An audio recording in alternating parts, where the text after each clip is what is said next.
Tune in, Cardi B fans, and see how she barely escaped jail time. Find out how she took a plea deal instead of going to jail. We'll even cover how she lost out on a multi-million-dollar deal as a result. Stay tuned as we cover the whole story. Be sure to stick around until the end as we discuss all other recent news surrounding the superstar. First up, let's see what chain of events led to the attack. Back in 2018, Cardi was suspicious of two club bartenders for sleeping with her significant other, Offset. Cardi then ordered an attack on Jade as well as Batty Gee. Cardi got arrested and booked for a club fight just a few months later. Rather than getting jail time, she took a plea deal in court a few days ago. Rather than going through with the court case, she reluctantly took the plea in which she had to stay away from both bartenders for the next 3 years and complete 15 hours of community service. Upon accepting the deal, she told sources, "Part of growing up and maturing is being accountable for your actions. As a mother, it's a practice that I'm trying to instill in my children, but the example starts with me. I've made some bad decisions in my past that I'm not afraid to face and own up to. These moments don't define me, and they are not reflective of who I am now. I'm looking forward to moving past this situation with my family and friends and getting back to the things I love the most, music and my fans." The fact Cardi is responding so positively and using this incident as an example to own up to your actions is refreshing and not something you see often. Fans continue to cheer on Cardi in everything she does and can't wait to see what happens in this next chapter. Next up, we learn that Cardi lost out on a multi-million-dollar deal with Call of Duty. Cardi was quick to post on Twitter about how she lost out on a deal because of her past doings. She would have made millions, but wasn't able to seal the deal. She doesn't seem to be taking things lightly either. She posted on Twitter saying, "My stupid decisions from the past causes me to miss out on money now. I had a multi-million-dollar Call of Duty deal on the table that I couldn't take because of court. Guys think twice about those quick decisions. Lesson learned." One Twitter user replied to Cardi's post, claiming they needed to reschedule for her, but Cardi responded, "The window of opportunity passed." Cardi's lawyer, Drew Fondling, commented on the matter saying there are too many things that she has planned for her family, for her career, and for the community, and she just felt, quite honestly, that a 3-week jury trial was going to be a distraction from the things that she felt were most important, and so hence, we made contact with the prosecution. Next up, we learn that Cardi B and Nicki Minaj are putting people on blast for claiming PNB Rock's girlfriend had something to do with his death. With the passing of Philadelphia rapper PNB Rock, there's been speculation in his death and those involved. Some unsavory critics have taken to social media and have set their target on PNB's late girlfriend, Stephanie.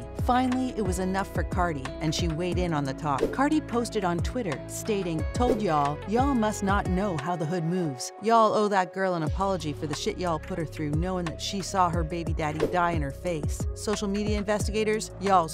One of the suspects in the case is a 17-year-old boy who had been apprehended for the murder. Him and another suspect were apparently in the parking lot of Roscoe's Chicken and Waffles in South LA. Many critics are saying this because Stephanie posted a picture of the food with the location she was to blame. But in actuality, the attackers were already waiting on PNB in the parking lot of the restaurants. Another known celebrity came to weigh in on the matter, but was one who believed Stephanie was at fault. Rapper Kodak Black posted on Twitter about the incident, claiming, "Sma, PNB was my boy. I was just OTP with him last night, talking about him coming back out and popping his stuff again in this rap game." He then took a step further and stated Stephanie might as well end herself. It's understandable that Kodak is hurting because he lost his friend, but wrong for him to suggest that. Nicki Minaj was quick to speak her mind about the murder of PNB. She posted on social media saying, "After Pop Smoke, there's no way we as rappers or our loved ones are still posting locations to our whereabouts. He was such a pleasure to work with. Condolences to his mom and family. This makes me feel so sick. Jesus." Many are still mourning the loss of the rapper and the fact his life ended when he was trying to grab a bite to eat with his girlfriend. Next up, we learn the first time Offset said "I love you" to Cardi. One thing Cardi is always sure to do is inform fans of her love for Offset. The two recently had their 5th wedding anniversary, and their love has grown even more as the couple has had 2 kids together. The couple welcomed a baby boy named Wave, who just had his 2nd birthday. They also have a 4-year-old daughter named Culture. Offset has 2 other sons from other relationships, whom Cardi also loves and accepts. Offset was quick to praise Cardi for being so loving to his kids. He stated, "Luckily, I'm blessed with a beautiful wife that's accepted my kids as hers and family." During the two's relationship, Cardi has had her share of heartbreak after rumors sparked that Offset cheated. Despite those past times, Cardi has nothing but love for her husband Offset. She has, however, demanded that the Migos have boundaries and need to keep out of trouble. Cardi has even gone as far as sharing information about the couple's sex life as well. But when Offset told her he loved her, she called 15 of her friends to tell them the news. Rather than congratulating her, some fans commented, "Damn, where'd you find 15 friends?" and "I'm waiting on that someone." In addition to their dinner dates, both have showered each other in top-dollar gifts. Offset took it upon himself to gift her a house in the Dominican Republic, and Cardi showered him with money. Even though Cardi had filed for divorce in 2020, it's clear the pair is stronger now than ever before. Next up, we learn how Cardi feels about the cost of everything going up. Cardi has been complaining about interest rates and inflation, as well as housing prices. She commented on the matter further by saying,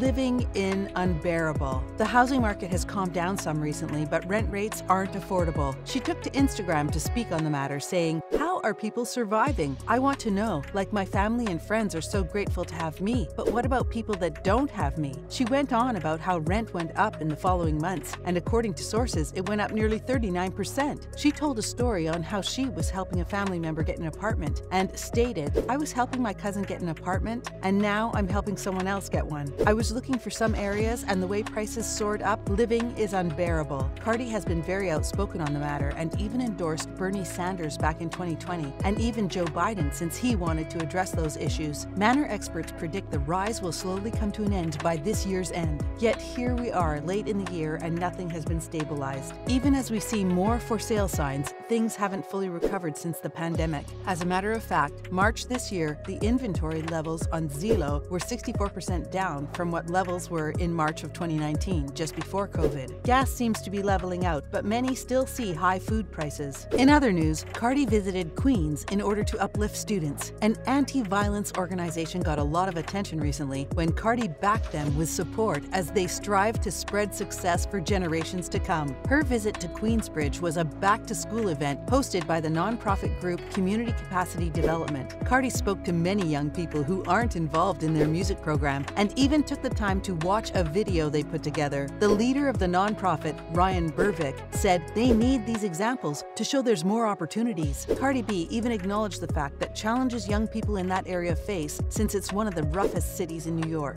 She said this about it, "I'm not the one to tell people to just follow your dreams because it's not easy. You need money and resources, and you need a hookup, but you never know when you'll find a hookup." There you have it, Cardi fans. Let us know your thoughts on the plea deal Cardi took, or let us know if you agree with Cardi's thoughts on the cost of living going up. Be sure to leave a comment telling us your favorite part. Stay tuned in to see what Cardi does next.